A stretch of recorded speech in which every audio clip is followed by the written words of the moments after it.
Yeah, that's how you get it in your face. Alright, so one cut.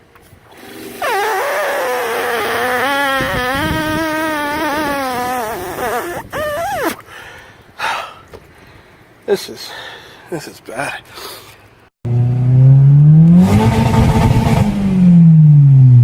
Now that supplemental feeling is something that the Dizzy platform is definitely partial to. So this is what we're using. Yeah, this has seen better days. I mean, the brackets themselves are in good shape, but as you can see, the tank is just, yeah. So essentially what happened here, the design is just kind of poor. So it has like a screw sort of like a nut sort of attachment going on here, so you get this movement, which is nice, but creates a bit of a seal leak there, a gap, and the fluid just kind of leaks out, and it's obviously alcohol. And the sealant that I put on here was some Permatex, but it wasn't gasoline resistant, so it just kind of ate through repeatedly. And now this is what we have left, this kind of dingy piece of shit. So had to suck it up and got a new one. So you'll notice immediately that this is in a lot better shape, and this is a different brand. It's Devil's Own. I've dealt with Devil's Own in the past before, a few other things, but figured I would go for one of their tanks. Okay, it's not gonna focus. There we go. So it's oh shit, terrible. So it's a two-piece design essentially that has like the nozzle and then the nut that goes around, and then inside the tank you have a filtered piece and then another piece that kind of sits in. Essentially you have the nut that just kind of tightens down and forms a seal for this unit. So this tank has been liberated of its restraints, and we have our new tank assembled for the most part. I went with some new nylon lock nuts. This isn't really something that's going to be moving that often, so went with some crush washers and new lock nuts. So should be staying for a while. Keep it a little more tight versus these that are all rusted out and beat to shit. So as you can see, the tank is plugged in. So I'm just going to do a quick leak test, see if we get any leaks or anything.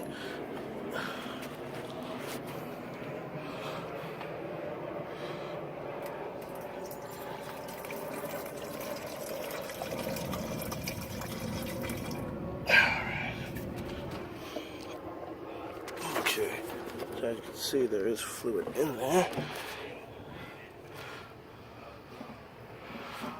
Cool, it does submerge. Let's check the most important thing, do we have any leakage? And no, we don't. Sweet, alright. So let's try to set this.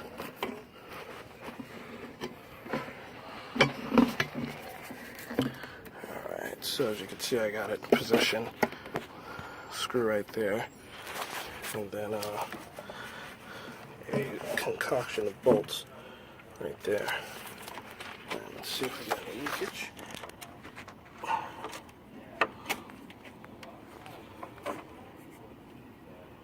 Excellent. Excellent, no leaking. Alright, we're back with our precision screwdriver. So what we're going to do is go ahead and adjust these settings. So we're going to switch this to, alright, there we go. I'm going to switch this to 11. And we'll switch the full spray to anyone's guess what that is. We'll call it, let me see, what the fuck, it goes 1, 2, 4, 19. So we'll just say that's like 10. I have no idea.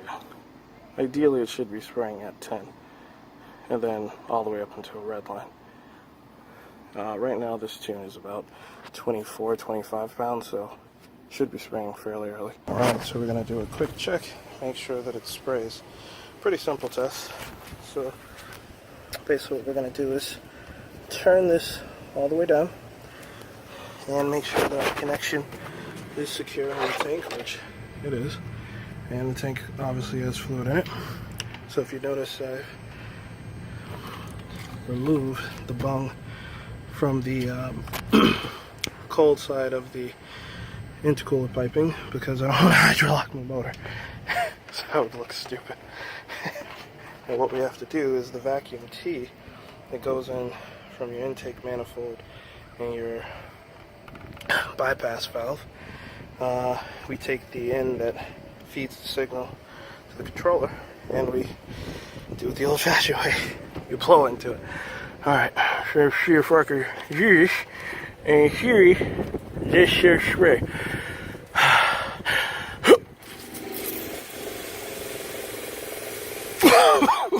God damn. Try to make sure I don't get any leaks. Oh god damn it. Oh, yeah, that's how you get it in your face. Alright, so I want to try.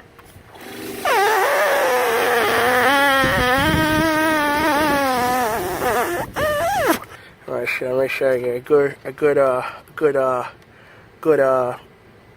don't know.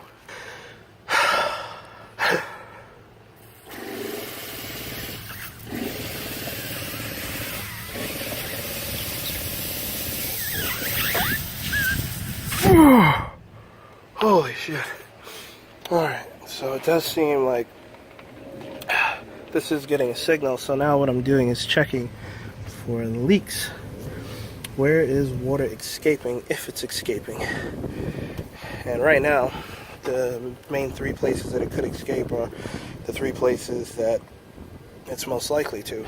Here, where the nozzle is connected. Here,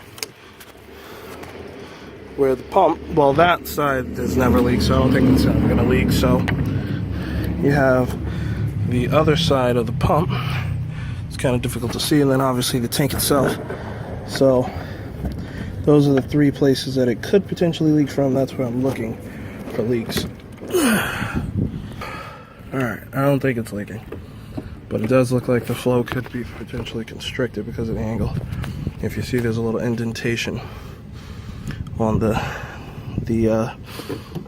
nozzle hose there, so probably have to change the angle a little bit so it's not struggling to breathe. Okay, so the meth obviously is working, but now comes the tough part, and that's the tuning of it. So as you can see, the boost air temps right now are 104. So the issue I'm having is that it's coming in a little too early, and I'll demonstrate what I mean by that. This is a good way to tell that your meth is working too. So you'll see the light come on, lights on, and now look at the vats. They start dropping quickly. See that? Starts dropping very fast. So that tells me that I need to raise the boost pressure that this kicks on. So this is kicking on a little too early and it's causing a little bit of breakup. So what I'll do is I'll pull over and just bring it up a little bit, bring the boost pressure up a little bit. That's the shitty thing, if I'm going to be honest, about the controller. It's very difficult to get it precise.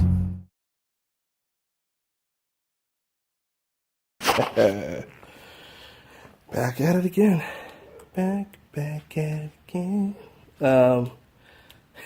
So, tearing it down currently, and then gonna be putting that on more to come. But yeah, the disassembly is pretty straightforward. I mean, if you've taken one of these apart, you've taken 1,000 apart, so it's not that complicated. But I'm gonna crack that loose. Oh, you did have PB Blaster. One of us has to be prepared. One of us has to be prepared. The nervous motherfucker. Alright, well, gonna let that smoke. See, that's what happened last night.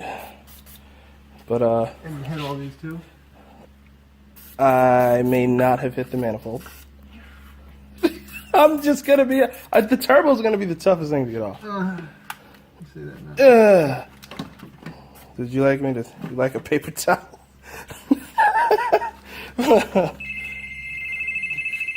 What? That's the girl from what's that? One Last Call. It's good times.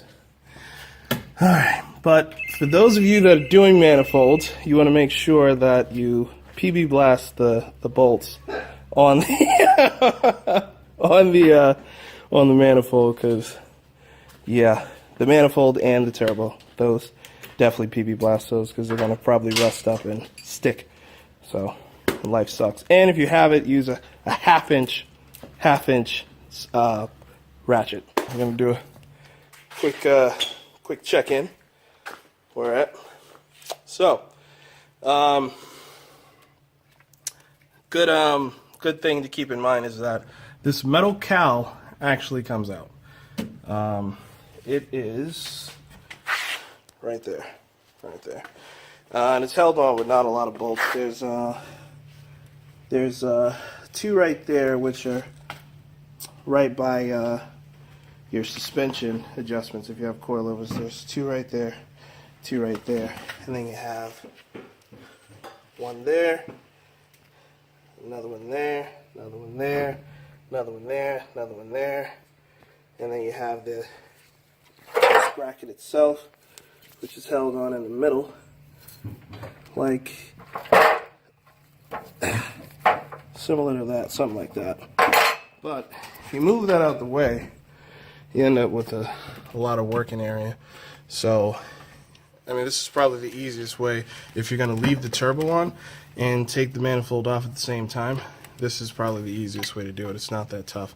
You do have to take off the wipers, both wipers, and you have to take off the wiper motor. But as you can see, you get a shit ton of space though, so that's really good. Sorry I couldn't video it actually in progress, but that's a very, very handy tip. Just look at the amount of space that we picked up from taking that out. So now we're going to basically take the turbo out on the manifold with the dump tube still attached, and I think we should be able to get both off. And we got yeah, got some of that too. So we got to do the necessary we got to do the necessary comparison here. So this is the 28, and yeah, that's wow, that's all right. You might have been right. There's a pretty decent difference. Holy shit. Yeah, that's the Borg. That's the 28. I mean, the 28 isn't that far off. The 28's a beast, don't get me wrong. But yeah, compared to the Borg, obviously there's quite a bit of size difference. So for you guys out there wondering if a 28 is a suitable big turbo, as you can see, it's not that small, but oh yeah, oh my god, yeah, the exhaust, like the turbine side, Outside. yeah, that's really noticeable. But of course, twin scrolls, so you have cylinders 2 and 3 going to one wastegate, and cylinders 1 and 4 going to another wastegate. So it should scavenge better, and there should be less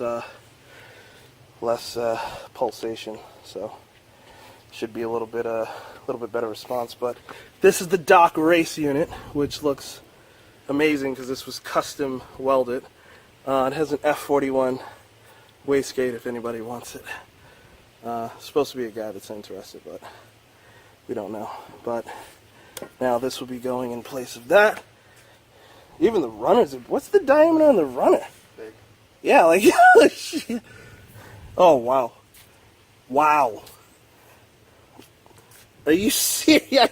I can't wrap my hand around that. Looks like standard girth. That's definitely not standard girth. Because this is standard, I can get my finger around fine. Alright. So you can get your finger around that, kind of. Yeah, she's a big... She's a big bitch, man. Yeah, she's a big girl. She's a big girl. Yeah, it's time for some pizza dough. Oh yeah, look at that. Look at that custom return. Yeah, that return is nice. But yeah, that's a little girthier. Size does matter. And then this would be, these are MVRs, right? These are tile MVRs? Yeah. Yeah. So this is a 38? Yep. Yeah. So these, so we got two 38 mil wastegates, V-band of course, and then an F41. Oh, look at that! I had a leak. Yeah, that's not good. So what's likely going to happen? Probably going to chop this off and go V-band, and then this will be a complete setup. If anybody's interested, let me know. Make you a nice offer. But we got to eat pizza and put that in, so. Plus I need to relieve myself in more ways than one. Yeah. I don't pull out. But alright. Time to start working on, oh, downpipe. So somebody told me that eBay downpipes are good. So this was an M2 eBay downpipe. That's the flex section. What the that's terrible. That's what you get when you get an eBay downpipe. I'm not gonna lie, it's a good downpipe. I welded in a Random Technology cat. It's a high flow. But that flex section is garbage, so I have to get that replaced at an exhaust shop or something. But oh, and the downpipe for this has an input for a wideband, so run a little bit safer. But right now, come on. I know. I just got it. Just a quick update. So the valve cover is off. I've never seen what the motor looks like with the valve cover off. There you go. Obviously, you have your camshafts. That's awesome. Camshafts and your VVT chain and everything. So what we're doing right now is we're swapping the valve covers because the turbo hits on the one that I had, which is actually I don't actually know where it is, but it's somewhere around here. So this one is specially designed to have a cutout for the turbo basically to sit. Should be pretty good. But we're gonna throw that on there. I'm also gonna swap the alternator at this point. So actually, yeah, regarding the alternator. All right, yeah, we're gonna get work done. All right, another quick check-in here. So valve cover is on. Freak belt and all that shit. So basically what we're doing right now is well, what I'm doing, because he's doing Christmas lights. Priorities. But ooh, I need to put my gloves on. Bad. But that's what we got going on here. Not the alternator free, but what I'm interested in is not visible. Hold on, let me grab the light. Actually, all right, there we go. I have to put my gloves on. I can't touch any of this shit without getting covered some sort of fluid. But what we're concerned with is that right there. There. Where my finger Oh, Lord. Almost died. Alright, if we put this like that, yeah, oh, that's perfect. We are concerned with that. Right there. What that is the oil feed. And, obviously this is my custom oil return right here. But we have to change that oil feed line out. And to do that, you have to take your alternator off. So there's 314s and a 10. And you have these clips. So I'm going to go ahead and change that. And then we're ready to go back together, basically. And then I'll also outline what's going on here, because obviously this is not a water-cooled turbo. There's a line that's going to go from the EGR plate and right back into the coolant return right there, basically bypassing the normal water cooling route that the stock turbo takes. But non-water cooled isn't that big of an issue. It just means that don't shut it off immediately. So basically turbo timer sort of situation. Or you just wait like 30 seconds before you turn the car off and it should be fine. But I'm gonna go ahead and replace that oil feed. Actually, I might have the oil feed here. Where the hell did I don't know where I put it, but it's somewhere. Okay, so I shouldn't have put that down. So we're getting near the end. There's a flashlight up. So we have our pretty twin wastegate set up. Dual tiles in ran. Have our pretty V-band downpipe set up.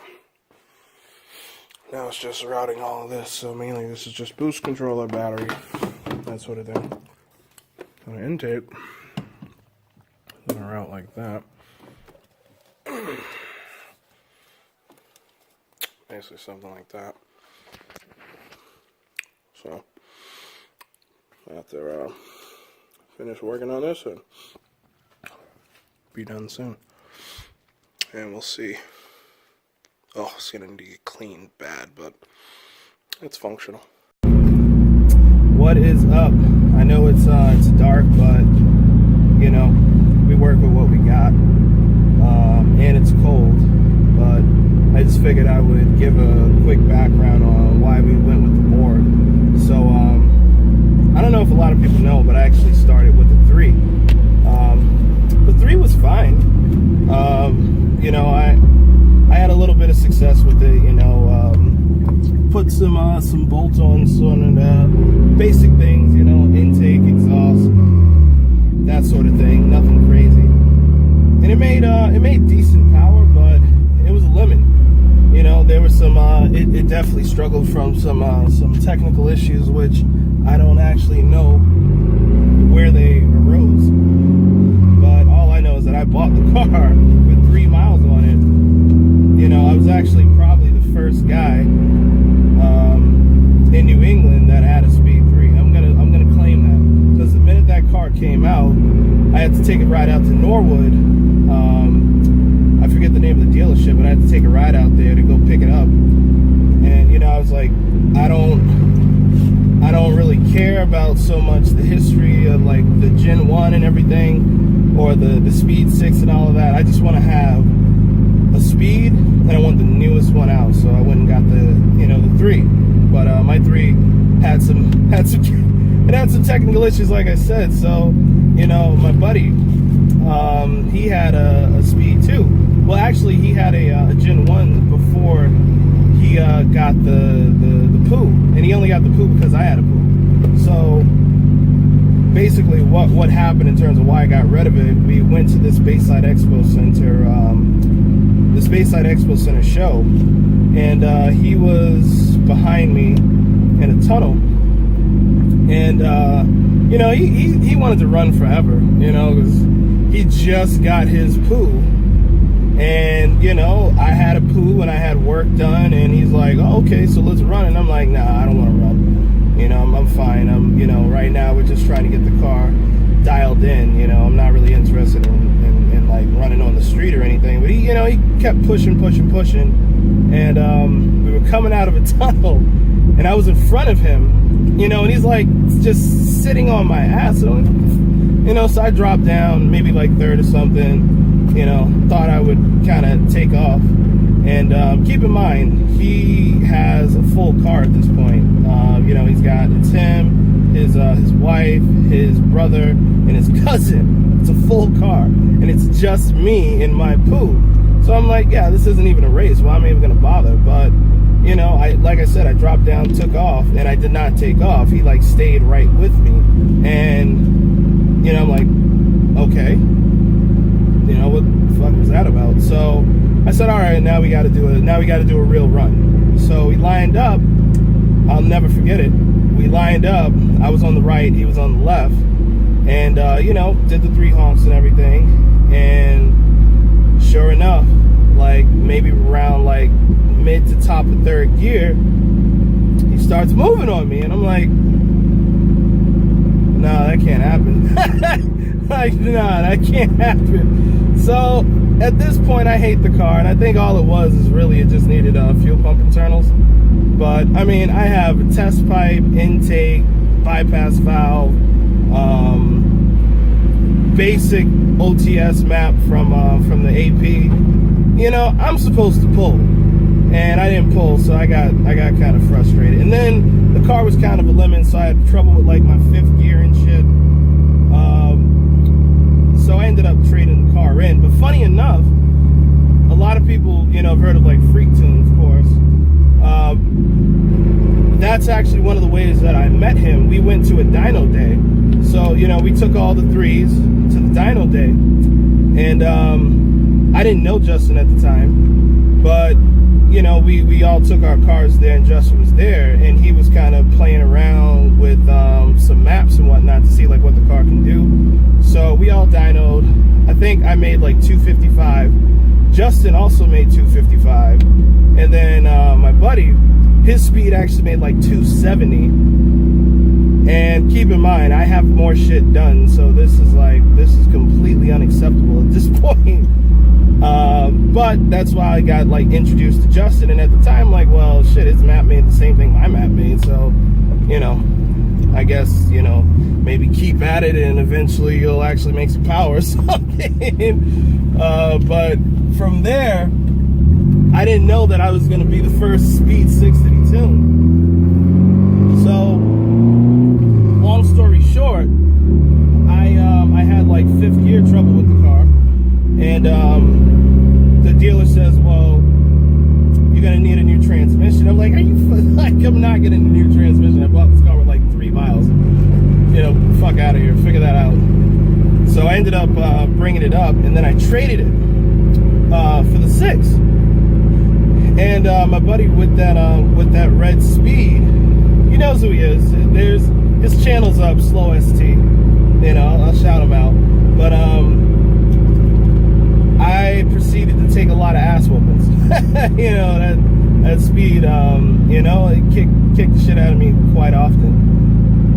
And you know, I have a lot of resentment for that car, and I got a lot of resentment towards him because of that. So we probably shouldn't have been running, but you know, competition, competitive nature, that sort of thing. But I got tired of getting pulled, so I started like, you know, putting a little bit more money into the 6. And I was trying to use the OTS maps, but I wasn't getting a whole lot of success with them. So that's when I kind of talked to Justin, because my buddy that had the Speed, apparently he was starting to get like maps from Justin, and he's like, hey man, my car is actually running pretty good, like you should let him take a look at your car. And I'm like, well, I don't know about all that. Like, that was the point where if you brought your car into a dealership and you had the AP on, anything you wanted to get done was denied.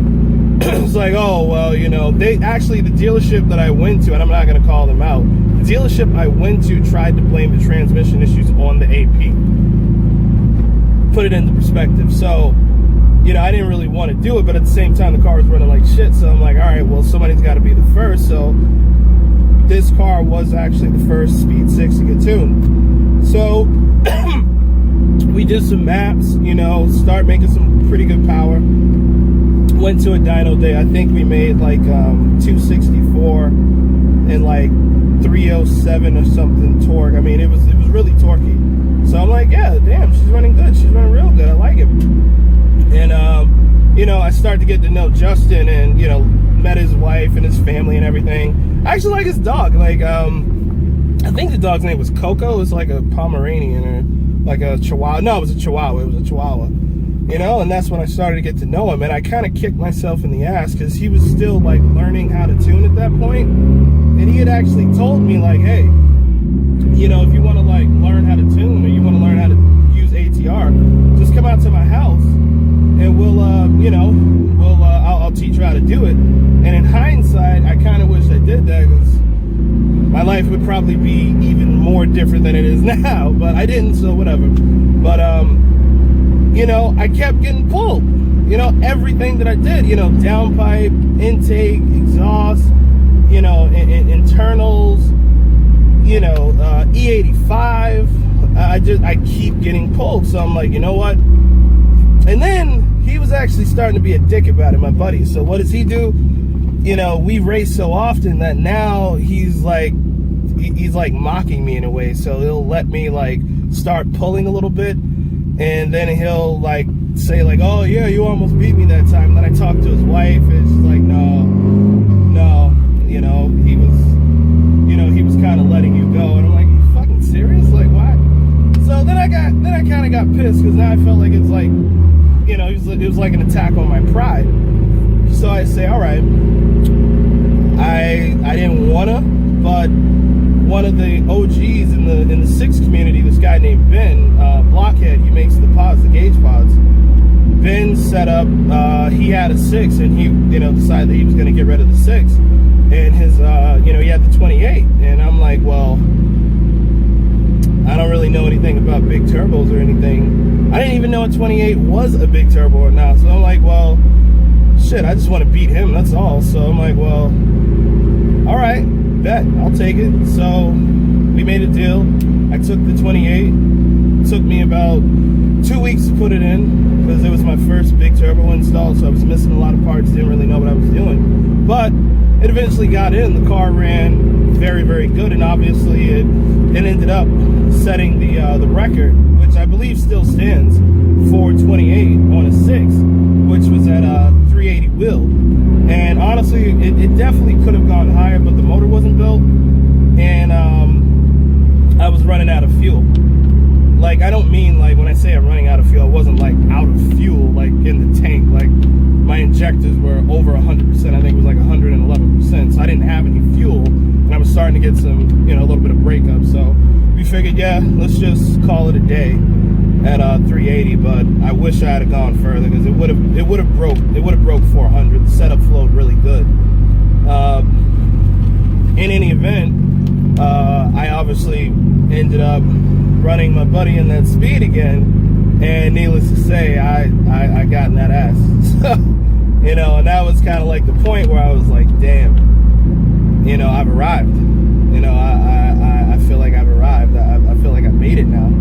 So I'm like, you know what, I'm cool. I'll just sit on this. And honestly, if you've ever like modified a car heavy, that is a hell of a feeling. It's an incredible feeling at that point. Like, once you hit that like the reward part where it's tuned, the parts work, the car drives good, and now all it is just go eat. Just go eat. So that's all I did, you know, for basically a summer. I ran the car on actually a down tuned map, I think around like 360, 370, because, you know, it ran. I mean, that was like the most it could do with the fuel that I had. But, you know, that 360, 370, like I ate pretty much anything I ran into. Like, I don't really recall taking any real L's until I ran up against this 6262 Evo, which I actually have a dyno, not a dyno, but I have a quarter mile vid of him running. I think it only trapped like 112. Was it? I don't know the car. There was something going on with the car, but it didn't trap. It didn't do what a 6262 was supposed to do, put it like that. But it's still enough to pull me. That was really the only L that I took. And then there was this S4 that this guy Joe had. He knows who he is. You know, he was talking shit about, oh, my clutch is slipping, my clutch is slipping. But amazingly, when he came to running me, his clutch was fine. And yeah, he dug in my ass. But, you know, I'm like, okay, it's cool. So I'm fine with that. But then, you know, inevitably, you get to a point where it's like, well, this is normal now. This is like a normal thing. It doesn't bother me anymore. It doesn't excite me anymore. Now I want more. So push comes to shove. My buddy has a GTX 3076, and you know, he dynoed it, made like 447. The videos on the channel, and I'm like, okay, well that turbo flows good, but then he's talking about, oh, I'm gonna go bigger. I'm like, what the hell is he talking about bigger? So then he goes with the Borg Warner setup, and obviously now the GTX is just kind of sitting around without a home. So I'm like,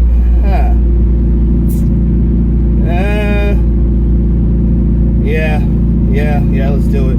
So then I get the GTX, and you know, I feel like the GTX was kind of a lost opportunity because I didn't really get a chance to like use it in the way that I wanted to. And I didn't get a chance to really, like, you know, have it make the power that I know it was capable of making. So, you know, I did what I could. I think the furthest we got was like, well, actually, no, let me back up. Before I got the GTX, I blew the car up. I jumped on the highway because I had bought a MEF system for the 28 because I was tired of E85. So I bought the MEF system off of this guy, and I threw it in, you know, super excited as is, and I didn't really check the wiring, and the wiring was garbage. And as a result, it was not actually spraying.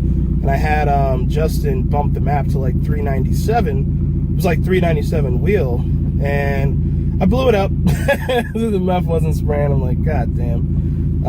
That's when I decided to go ahead and build it, get the engine build after that, and then ran the 28 basically that entire time, just left it as is, you know, and just let it eat. I did have some problems with the compression on the motor, which ended up in me, in me like building it a second time actually. I had some scoring, I had some pistons that Pablo designed. That would be like speed kilobuilt, that's what it is. I think his 6 is the fastest one, the one that he tuned. I think it ran like a 10 something. The video's up, but regardless, I had his pistons and I had like some scoring from it, so we swapped out the internals to all Manly stuff, so Manly H-beams and Manly 9.5 to 1 stock compression pistons. Called it a day. You know, car ran fine after that. I ended up running into some issues with KR, which I had to like track down for a while, but in the midst of that, I ended up upgrading to the GTX. And then the GTX was good, you know, I mean, great turbo. I loved it. Obviously, the sound that it makes, fantastic and phenomenal, absolutely incredible. But obviously, mine broke.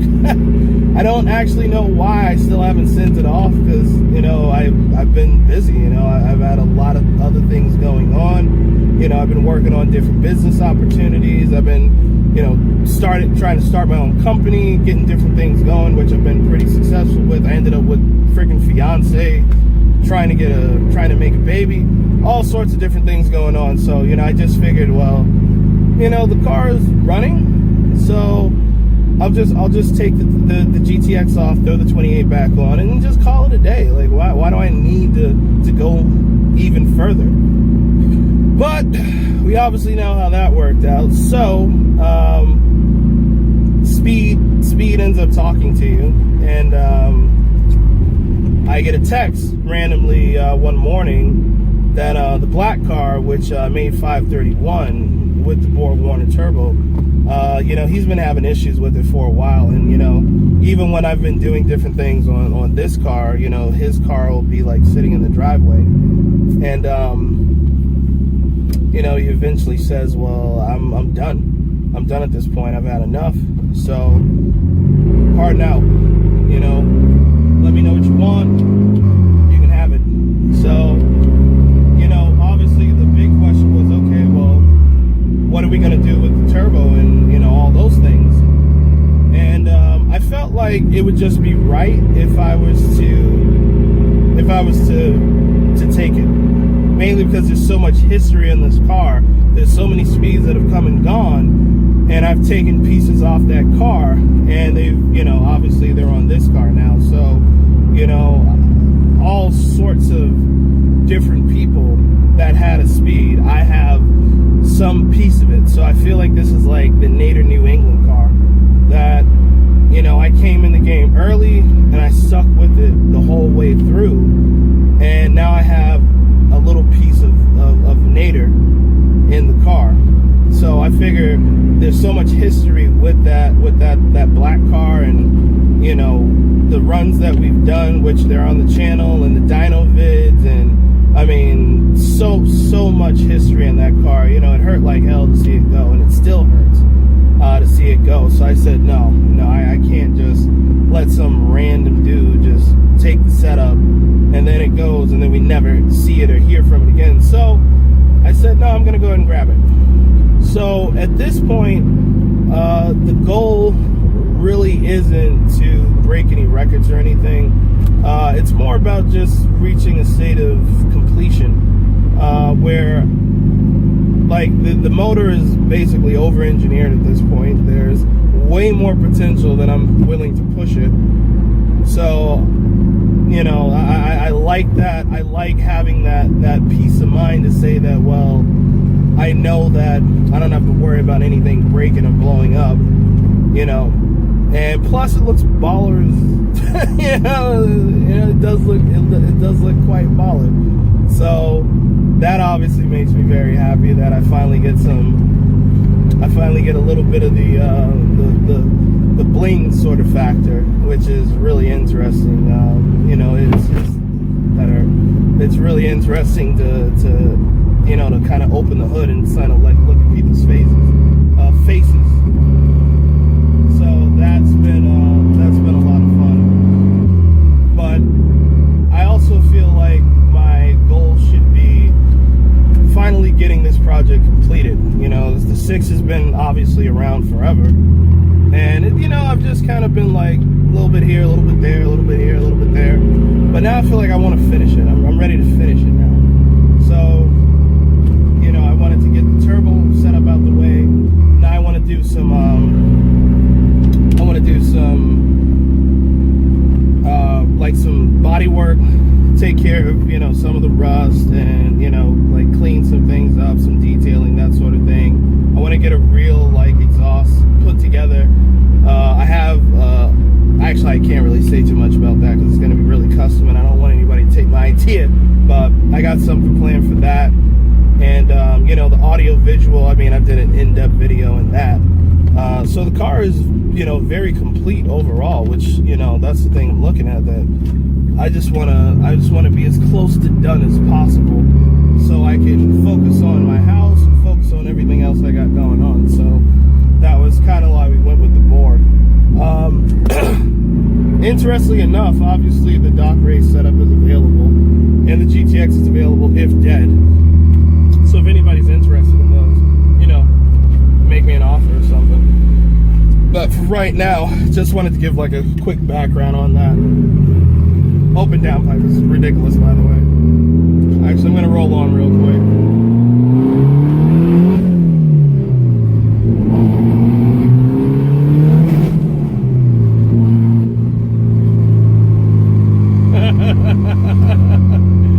Yeah, it's stupid loud. It is stupid loud with open downpipe. So what I'm basically waiting on is to get it to the I got to get it to a whatchamacallit, a exhaust shop, and have them like fab up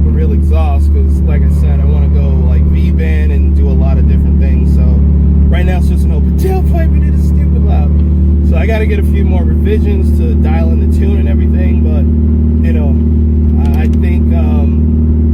think it'll be a really good mix for like where the car was before and where it's going to be going as a result. I think this fits it, and it satisfies me. So that's the most important thing. But obviously, out of this whole experience, you know, I've gained a lot of knowledge. I've grown up a lot. I've met a lot of new friends, and now, you know, I met my brother out of this. Even though we very competitive and whatnot, you know, I have a brand new person and a new family, an extended family basically that I can look at. You know, I've obviously had ups and downs throughout the whole thing, but you know, I wouldn't change anything. I would still do it exactly the way I did it.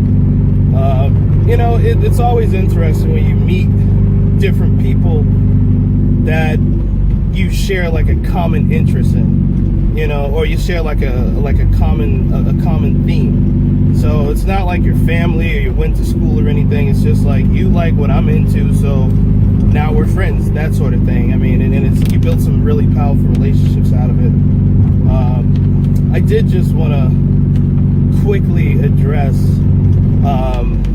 Justin, you know, because I feel like that relationship has always been really interesting. You know, I was one of the first people to have him like start tuning the car. Like I said, I was the first Speed 6 guy to have him tune me, you know, and I don't know what happened to the relationship. It's like we used to kind of talk more, but obviously, you know, he got very big, Freak Tune and everything. Actually, funny story with Freak Tune. We were trying to figure out the name for Freak Tune because his screen name on the Mazda Speed forums was ATV Freak. So we were trying to figure, well, you know, what the hell do we call this? Like, get freaked or get pulled or, you know, ATV Tune. And I don't know who it was, but somebody said, well, what about Freak Tune? And that stuck. That was money. That stuck.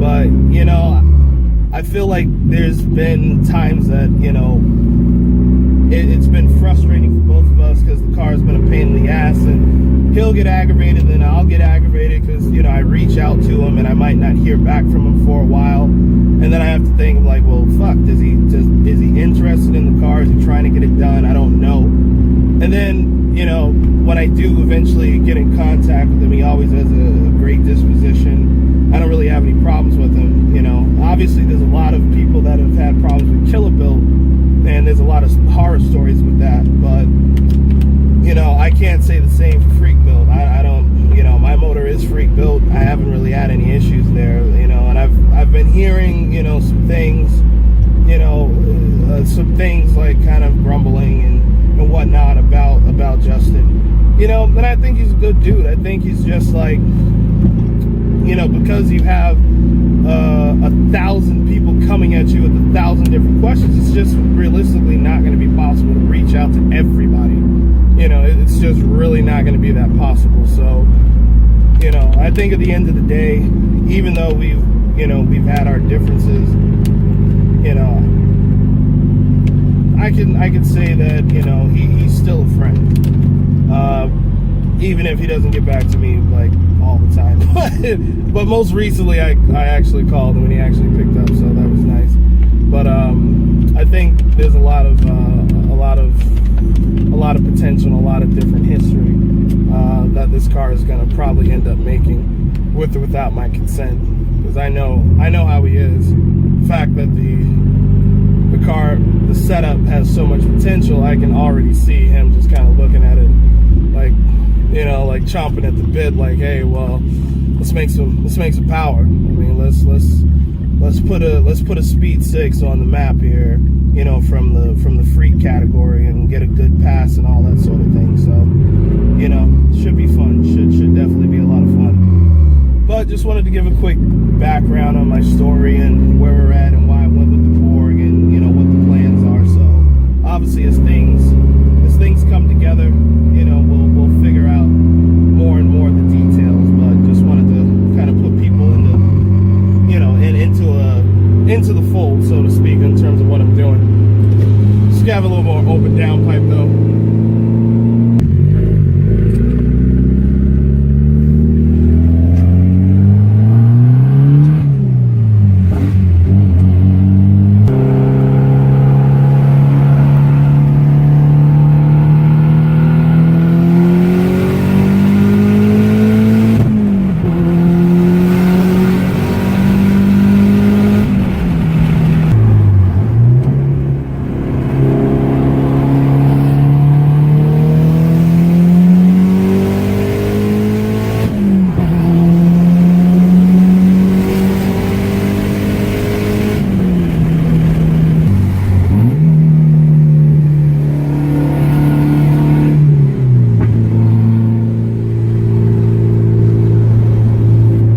Stupid loud.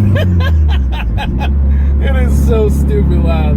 But I will get this patched up soon enough. But I will update, obviously, as things come together. So stay tuned.